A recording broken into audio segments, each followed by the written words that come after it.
siupurum jodira keteteju namustute kan gitu. Itu sama Tadi motivasi Dwi itu akun Instagramnya ya Jero. akun Instagram saya. Nah dan kita lihat followersnya sudah banyak sekali ya Jero ya. Sungkara.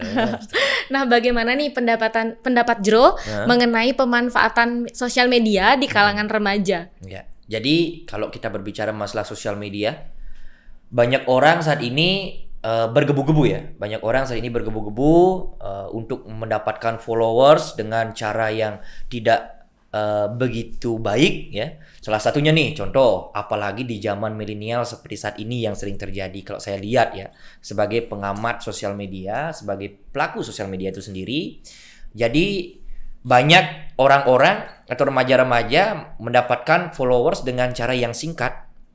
Singkatnya ini dengan cara bagaimana? Contoh, dia memperlihatkan dirinya dengan penampilan seksi ya, dengan kata-kata yang dalam tanda kutip berbau artinya pornografi untuk bisa mencari sensasi agar ia bisa mendapatkan followers yang begitu tinggi.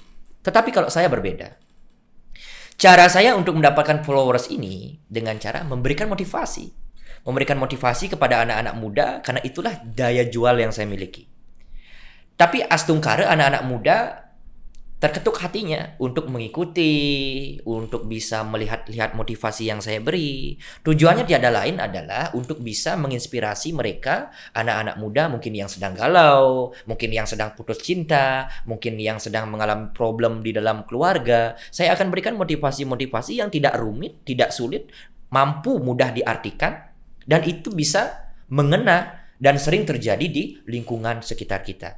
Nah, saat ini kegiatan-kegiatan saya selain memberikan motivasi juga, saya memberikan Dharma Wacana, memberikan Dharma Upadesa kemana-mana di sekolah-sekolah, di kalangan anak-anak remaja, di kalangan-kalangan memang di desa-desa, di kecamatan. Tujuannya tiada lain bukan untuk mencari sensasi, bukan untuk mencari uang, bukan untuk mencari kekayaan, tetapi saya agar bisa mampu berguna bagi banyak orang. Makanya semasa saya hidup, saya akan harus bisa mampu berguna bagi banyak orang yang ada di sekeliling kita. Rugi dong, kita punya pendidikan, kita punya wawasan, kita punya intelektual, tapi kita tidak bisa manfaatkan bagi banyak orang. Dan barang tentu memang saya pergunakan media sosial saya, khususnya di Facebook, khususnya di Instagram, saya pergunakan ke hal-hal yang positif. Tidak ada unsur-unsur negatif sedikit pun di sana, karena memang tujuannya tiada lain adalah untuk bisa memberikan motivasi kehidupan bagi banyak orang. Gitu. That's why namanya motivasi Dwi. Iya. Dan di biografi juga ada tulisan narasumber, dan tadi juga Jero udah notice kalau Jero suka memberikan Dharma Wacana. Nah, sejak kapan sih Jero tertarik untuk memberikan Dharma Wacana? Umur 15 tahun. Umur 15 tahun. Umur 15 tahun, pertama kali saya Dharma Wacana itu di Lampung. 15 tahun saya ke Lampung.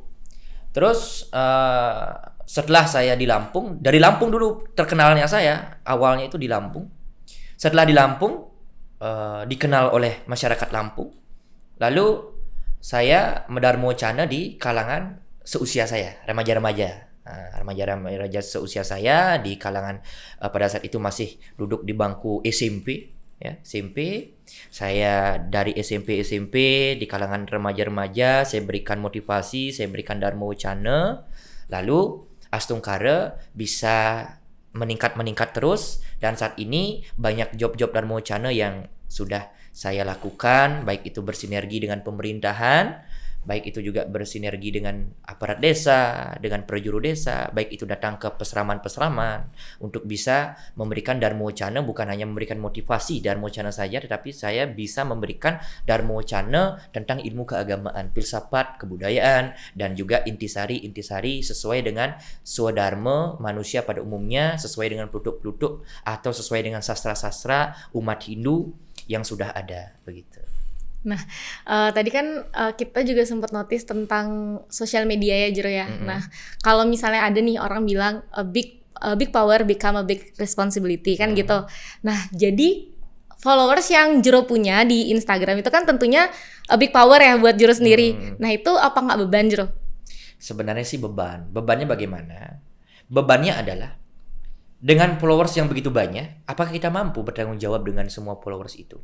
Karena memang mereka itu tujuannya memfollow kita, tujuannya tiada lain adalah untuk bisa termotivasi dengan kata-kata yang kita buat.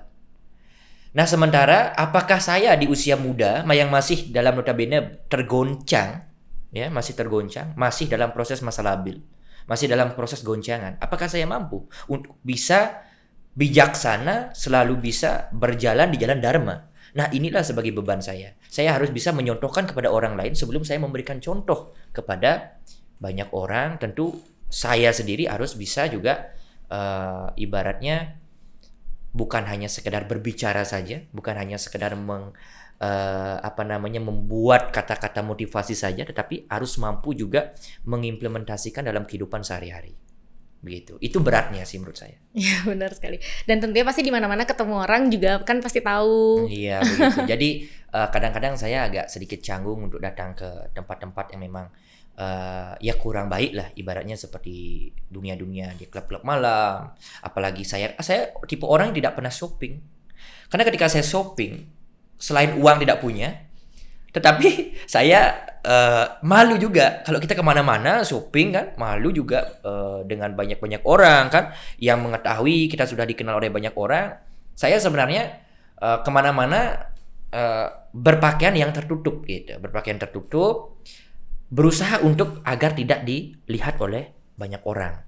Karena prinsip saya adalah ketika saya bertemu dengan banyak orang, maka saya akan semakin tergoda, maka semakin tergoncang. Kan kita bisa bertemu dengan orang yang lebih tua, bisa bertemu dengan anak-anak seusia kita. Tentu di sini batin kita akan tergoncang, akan terbagi-bagi.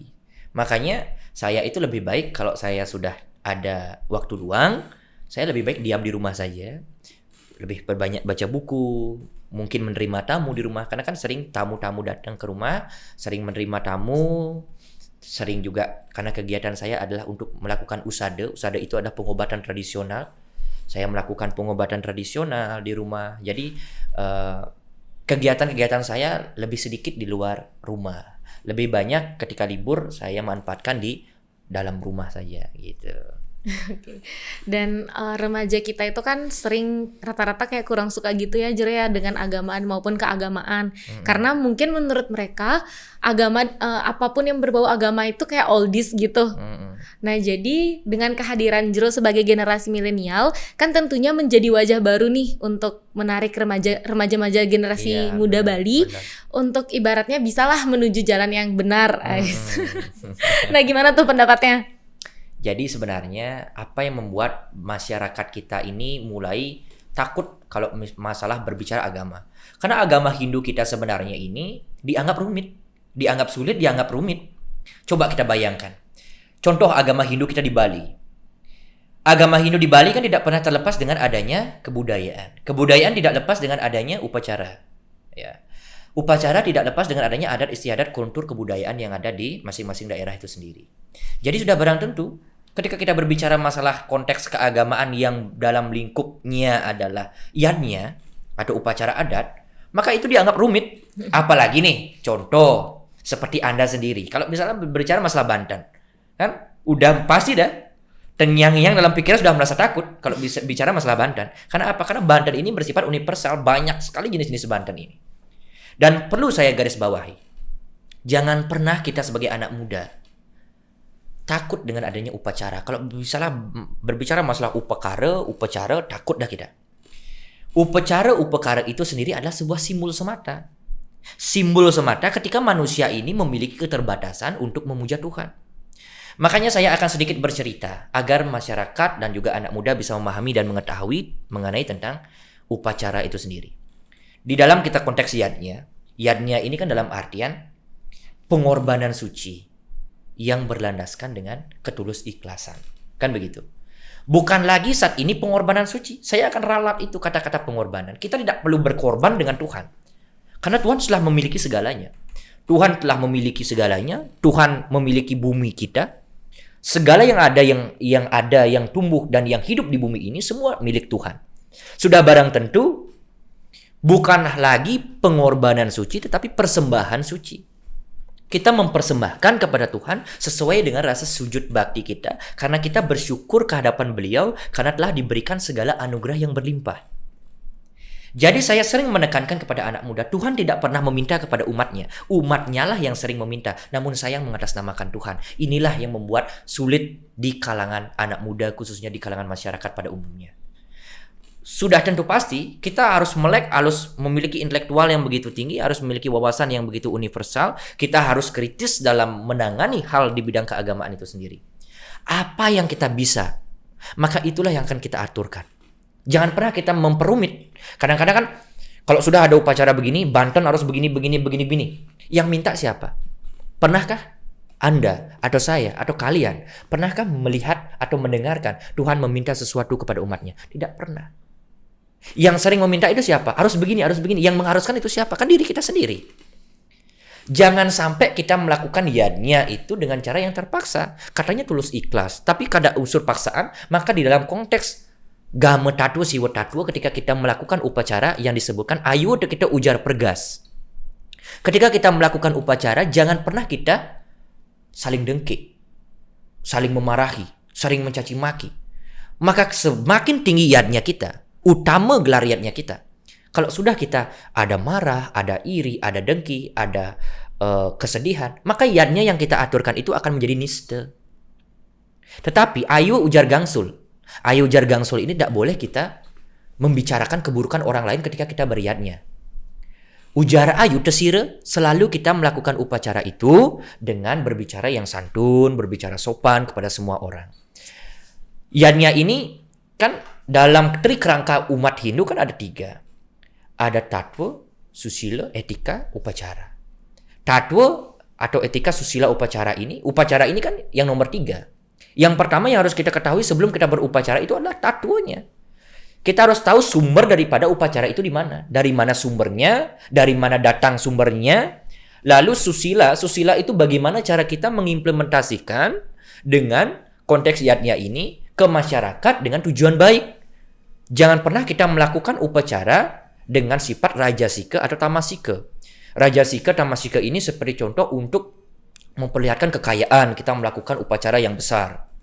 Ya. Jadi jangan sampai juga kita melakukan upacara menjual harta warisan, harta benda yang kita miliki hanya untuk melakukan upacara. Jangan seperti itu. Kita lakukan satwika yadnya. Satwika yadnya ini sesuai dengan kemampuan kita sendiri.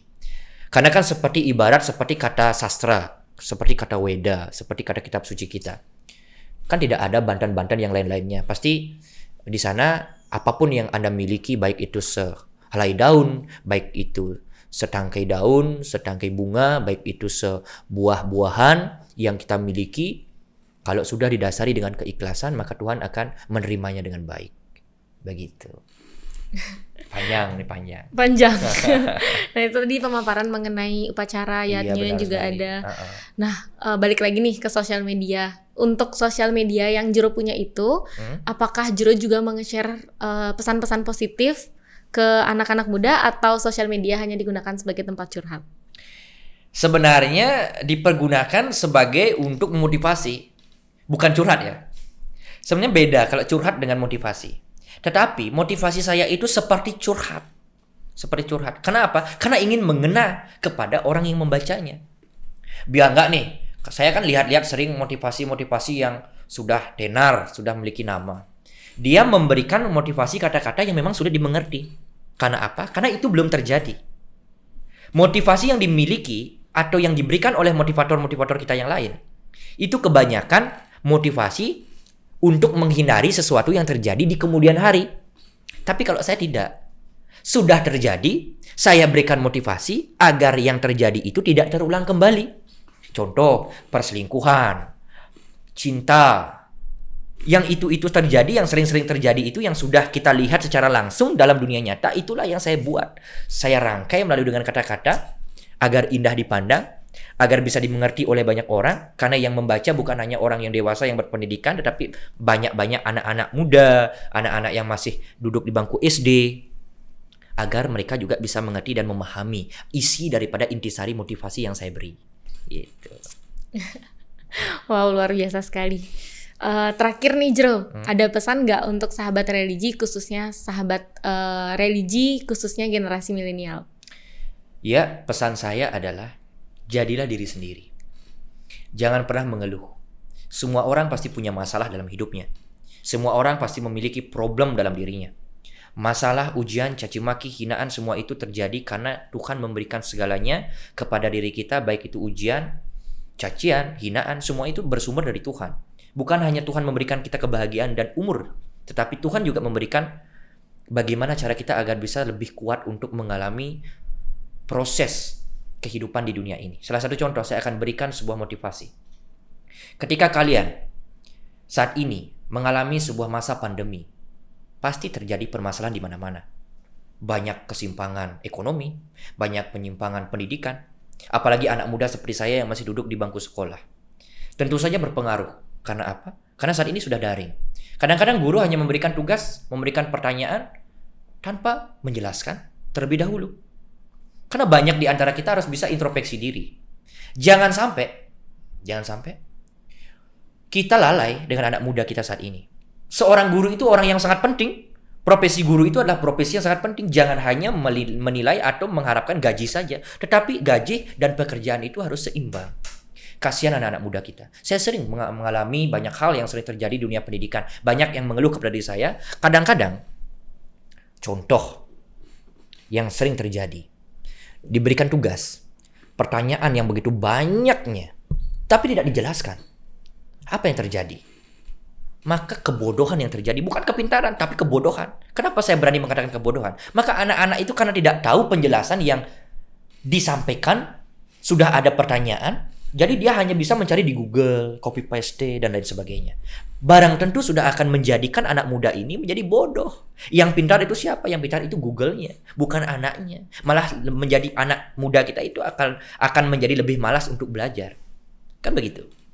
Nah, disinilah kita harus mulai mulat sarire, introspeksi diri, mulailah kita berbenah diri. Kalau kita ingin menjadikan anak muda kita menjadi kualitas yang lebih baik, lebih unggul, memiliki kualitas yang lebih baik dari kualitas yang sebelumnya, maka dari sinilah kita harus mulai berpikir bagaimana cara mendidik anak muda agar mereka tidak bodoh. Agar kita bisa mampu untuk memberikan dia pendidikan. Apalagi saat ini yang lebih penting adalah bukan hanya pendidikan materi saja. Yang paling penting dari semua itu adalah pendidikan karakter. Karena banyak anak muda saat ini tidak memiliki karakter. Karena apa? Karena saat ini dunia ini sudah mulai berputar. Kadangkala pembunuhan terjadi di mana-mana. Ketika pembunuhan terjadi di mana-mana, maka karakter manusia telah terhilangkan. Maka seperti binatang jadinya. Oleh karena itulah saya akan memberikan motivasi kepada anak-anak muda, khususnya dimanapun berada.